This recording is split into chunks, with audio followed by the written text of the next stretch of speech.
All right, here we have a strange story, but a true story. Um, there's a country called Slovenia,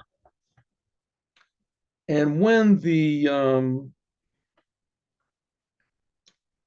Curtain fell, with I guess was with Gorbachev, so different countries started requesting autonomy, and they were granted autonomy. But the country of Slovenia was part of Yugoslavia, and it declared autonomy from Yugoslavia. But the problem is Yugoslavia refused.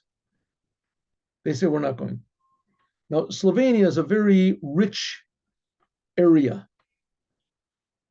It's a very rich area. It's rich in natural resources and others, but it's very weak. They don't have an army or very much of an army or whatever. And so they were no match for Yugoslavia, which Yugoslavia was already a developed country. They had weapons and arms and tanks, planes. But Slovenia was adamant that they wanted their freedom and that they were. And despite the threats from Yugoslavia, they still said that we want to, but they realized they didn't really stand a chance. Okay, there happened to be in Canada either a representative or maybe it was from the ambassador or worked in the ambassador's office of Slovenia, a fellow called Marian Furlan. And this Marian Furlan, he was married to a Jewish woman. I don't know what you call it marriage, but anyway, they were married according to what common law, whatever, they were married. Okay. So now it so happens that this country of Slovenia that wanted its freedom, it never oppressed the Jews. Even I think they were under Nazi. I don't know the exact history of the country, but they have a very proud history, and they never oppressed the Jews. Never did. Even when it was, the in thing to do, everyone was oppressing the Jews or trying to ignore the fact that the Jews were being oppressed and killed by the Nazis. They didn't. They were like a sanctuary for Jews. Anyway, they were so. Okay, now they're in big trouble. So his wife suggests, so they're trying to get arms.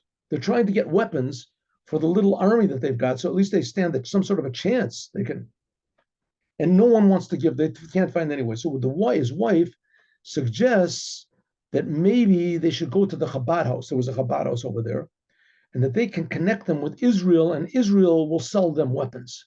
Because I guess money wasn't lacking to them. But so he went to the Chabad house, and he said, "Listen, we want weapons for this." Chabad house said, "What type of weapons? What do you mean? Well, you're Jewish. All the Jews have a connection with Israel, and Israel is like a very well-armed country. And this isn't. We're not into weapons. We're not into politics. We're try to connect every single Jew."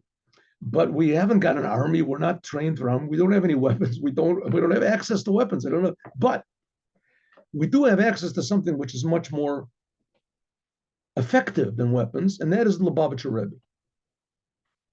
He said, well, what's good is that going to do? He said, write a letter to the Rebbe and explain what your situation is and how Yugoslavia is planning to attack.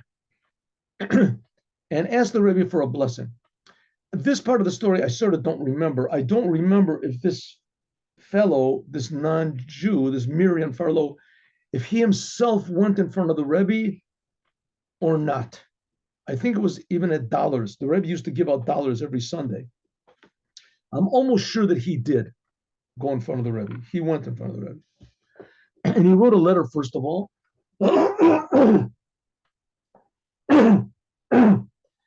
And he went in front of the Rebbe. You'll have to check this a few of these details up.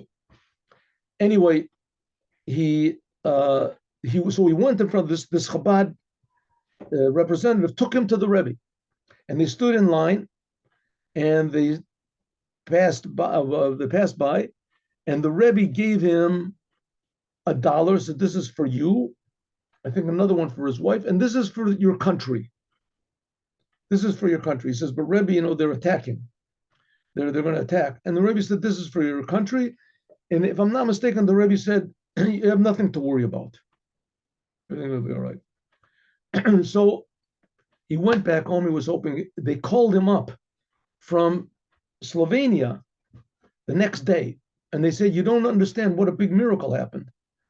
He said that the Yugoslavia, they threatened us, and they actually launched planes. Jet planes were coming to attack us.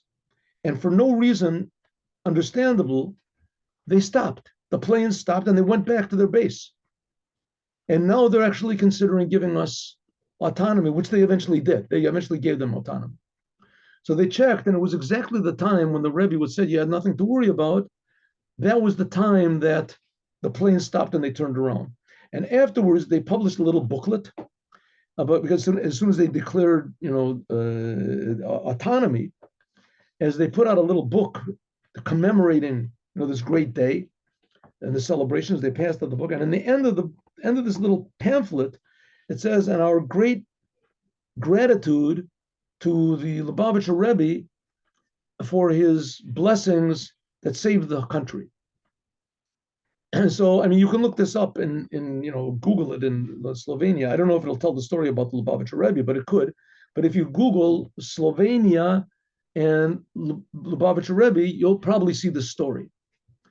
But the story is quite amazing, because if they would have gotten arms and weapons, and they would have trained, and they would have this, so even if they would have won, there would have been bloodshed, and it would have been terrible. And the Lubavitcher Rebbe was very, very, how do you say, worried about bloodshed of any type whatsoever. And he praised very greatly the fact that when Gorbachev took away communism, said that there was a revolution, and not one drop of blood was spilled. Not one drop of blood was spilled. So in other words, it shows, I a little bit of the history of communism I learned, and in the communist revolution, it took a long time. It took a few years, right? There was 1917, I think, and then 1919, they took over Petersburg, and then they took over this.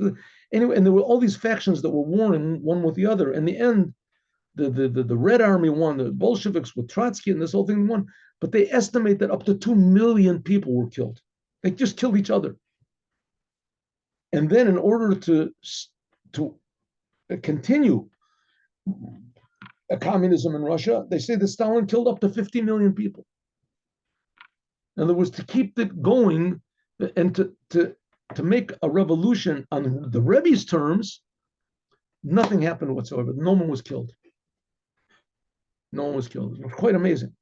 And that's the whole idea of the future redemption with Gog and Magog and all these things. It could be very possible to do it, that no one will be killed. And the Rebbe said, I know I said this before, but I'll say it again. The Rebbe said that the solution to the problem of Palestine is that we have to carpet bomb the whole place. And that as soon as they see that we're willing to do it and that we're going to do it, that they'll all leave. There won't be any war. There won't be any war anymore. They'll leave. The Rebbe said, the language of not one drop of blood will be spilled. And God should help that we should all see true, and we will see, no doubt about it, true peace with amazing miracles that no one in the world will be able to deny. Even the Israeli government won't be able to deny, which that's a big order. It won't be like the 6-Day War, what everyone in the world said it was big miracles, that God did it, God of Israel is alive. And the Israeli government said, no, hey, don't jump to conclusions. It's not so, right? Calm down. It wasn't miracles. It was our army. It was our navy. The whole world will recognize Yakiru V'yedu. The world will be filled with the knowledge of God, like water fills the ocean. Everyone will feel how wonderful, amazing, miracle, and precious life is, and how precious and amazing miracle every human being is. And all we need is Mashiach now. Have a good day. God willing, see you tomorrow at 8:15. Shalom uvracha. Thank you. My pleasure.